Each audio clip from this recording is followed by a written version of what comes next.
Gered deur 'n engel. Ons lees Handelinge 12 vers 6 tot 19. Petrus skrik wakker. Die swaar, koue kettinge om sy gewrigte en enkels is bitter ongemaklik.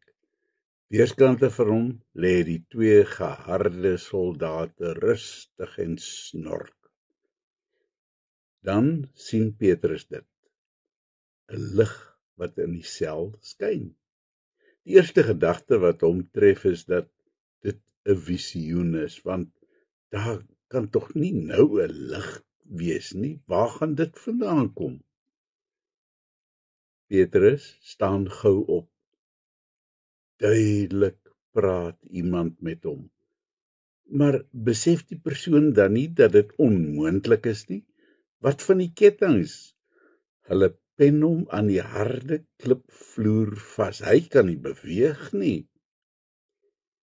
Die volgende oomblik voel Petrus hoe dat die boeie om sy arms losgaan.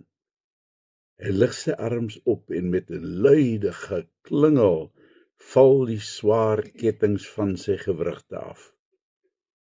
Skielik skiet die kettinge om sy enkels los en val klaterend op die vloer. Deur al die lawaai deur slaap die twee wagte weerskante van hom rustig voort. Petrus spring met 'n kloppende hart op. Dan sien hy die engel voor hom staan. Hy skrik om boeglam. Is dit dalk die doodsengel wat vir hom die tyding van sy teregstelling kom bring?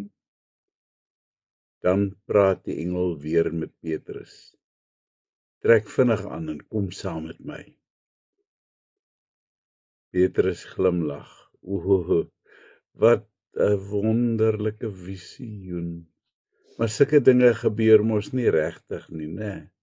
Dis maar net 'n heerlike visioen. Was onder die indruk dat hy meegevoer is in 'n heerlike droom, speel Petrus maar saam en hy trek sy klere en skoene aan.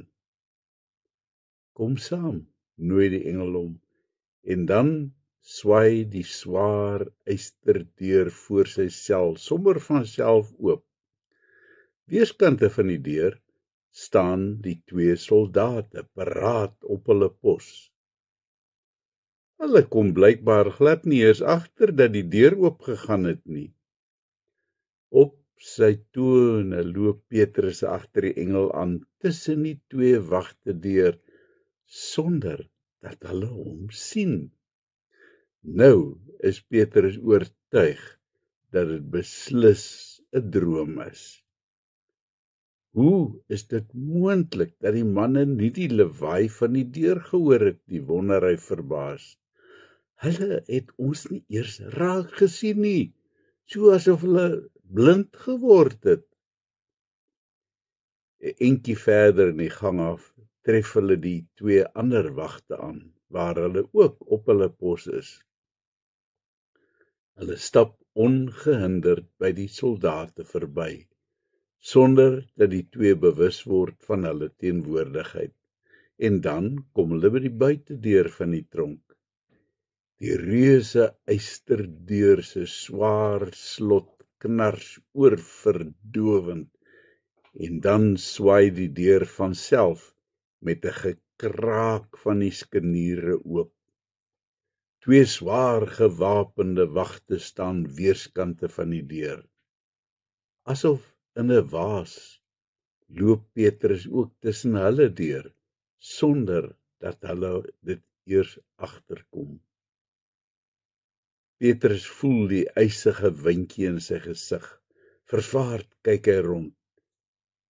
Die engel het verdwyn en hy staan stoksiel alleen in die nou straatjie. Dan dring die besef tot Petrus deur dat dit geen droom was nie. Hierdie is die werklikheid. Hy hardloop so vinnig as wat hy kan na Maria, die moeder van Johannes Markus se huis toe. Dringend hamer hy aan die deur. Toe Petrus in hegtenis geneem is, het 'n klompie gelowiges by Maria se huis bymekaar gekom om vir hom te bid. Van die volgende oggend sou hy verhoor word en waarskynlik sou hy tereggestel word. En terwyl hulle nou in ernstige gebed verkeer, weerklink die gehamer aan die deur. 'n Jong diensmeisie met die naam Rodei gaan hoor wie daar is. "Dis ek, Petrus. Maak asseblief oop," pleit hy. Opgewonde hardloop sy na die ander toe, sonder om die deur oop te sluit. "Dis Petrus! Dis Petrus!" "Ag, jy's mal," word sy toegesnou. "Is nie. Ek het hom hoor praat en hy klop aan die deur." "Ag nee man, dalk is dit net sy gees."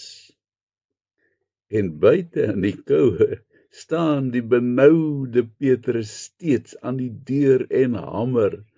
"Asseblief, maak vir my oop." Baie versigtig maak hulle die deur op 'n skreefie oop. Voor die deur staan Petrus, springlewendig voor hulle verbaasde oë. Opgewonde vertel hy vir hulle van sy asemrowende ondervinding in die tronk. Dan vertrek Petrus inderhaas na Caesarea, want solank as wat daar die Herodes in Jerusalem is dit vir hom nie meer 'n veilige plek nie. Herodes soek sy bloed. Hier moet hy dringend wegkom.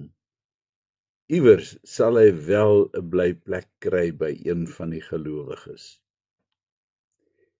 Eers wanneer die dag breek, kom die ontstelde soldate agter dat hulle gevangene verdwyn het. Hoe verduidelik jy dit dan nou vir 'n omgesukkelde man soos Herodes? 'n Reuse soektog word van stapel gestuur om Petrus te kry, maar dis vrugteloos, want teen daardie tyd is Petrus reeds baie ver van die groot stad af. Herodes is woedend. Dis natuurlik deur die wagte se nalatigheid dat Petrus ontsnap het. Hulle word verhoor en skuldig bevind. Al 16 soldate word tereggestel. Ons kan eintlik maar net in volslae verwondering luister na hierdie ongelooflike verhaal. Wanneer dinge op die hele ergste lyk, moet ons besef dat God self sy kerk in stand hou. Deur al die wrede aanslae oor die eeue, het die kerk geblom en vandag is die kerk steeds springlewendig. Alle eer aan God alleen. Kom ons bid. Here, dankie dat ons vandag rustig kan wees met die wete dat U nog steeds U kerk bewaar. Amen.